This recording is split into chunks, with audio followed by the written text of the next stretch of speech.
they're starting to install the flooring right now. This floor is glued and nailed to the subfloor.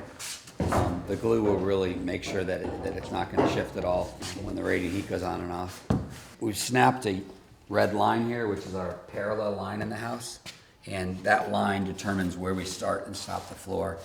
We have 7-inch wide boards, so we're trying to end up with a full board everywhere. I don't want to have a little 1-inch piece or 2-inch piece. So we've laid it out so that we're able to get almost a full board on all the doors, on the threshold of the staircase, and on the far wall. We also are getting ready to install our ceiling mounted air conditioning cartridges. These are by Mitsubishi. The finished trim ring is only going to hang about 3/8 of an inch below the ceiling. What's really nice about them is that all your air conditioning is coming from your ceiling, from the hottest spot. So it's got a return air in it, and it's circulating all the cold air right to the room. Every room has one, so you've got the potential to control the temperature in every room. We've also installed the permanent stairs. Although they're not completed, we've put the steel main structure that actually holds the steel up. These will be covered with white oak treads, so you won't see any of this metal. These are just temporary treads. And then this will all be sprayed kind of a matte gray, so it'll look similar in color, but it'll be finished. And then it'll have glass railings up through. And we have 3 of these stairs. We've got the first floor, the second floor, and the third floor stair. So then we'll also have glass railings around this, so it'll match. All of the railings in the house are glass, the interior and the exterior.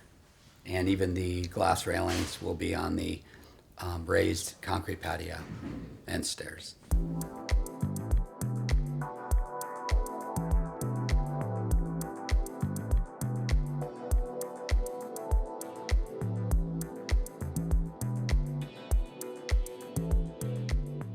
We've started the polishing of the concrete downstairs, but this is the raw concrete before they hit it with the diamond plates.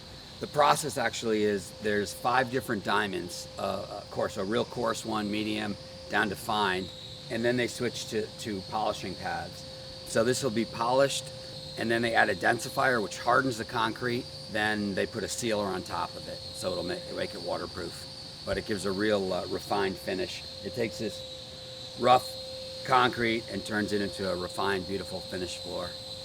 So we can go downstairs and look at the finished product.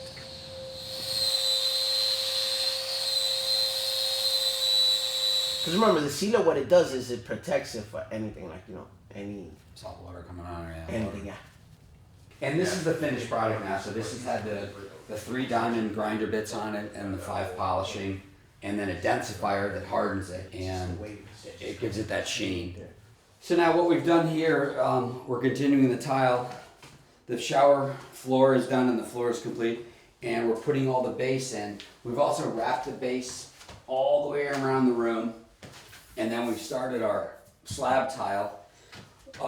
By continuing that base all the way around, we're able to do the wall tile in 2 pieces instead of having a little sliver at the top, and it kind of connects everything together. The back of the shower niche will also be done in the same material as the floor.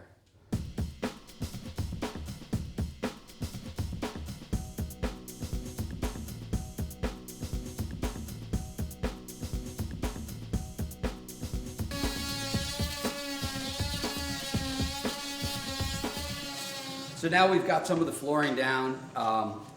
Where obviously we started with that snap line, straight edge, and we worked our way towards the front of the house. We also had to work on the layout of the floor, being that with a 7-inch floor, I wanted to end up with full boards as close to the edges as possible. On this end, I'm going to end up having just cut about a 1/2 inch off a board, and on the other end about a 1/2 inch too, so we centered it. And then on the nosing, on the staircase, I'll have about a 1-inch cut, so it'll be a clean look. You'll see full boards everywhere. So it's not a real fast process. We're really concerned about not hitting the radiant heat pipe with the nails. So he's got to kind of glue it and go slowly and miss every pipe.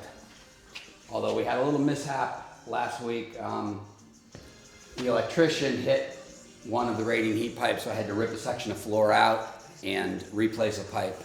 So hopefully that's the only time, but wasn't fun.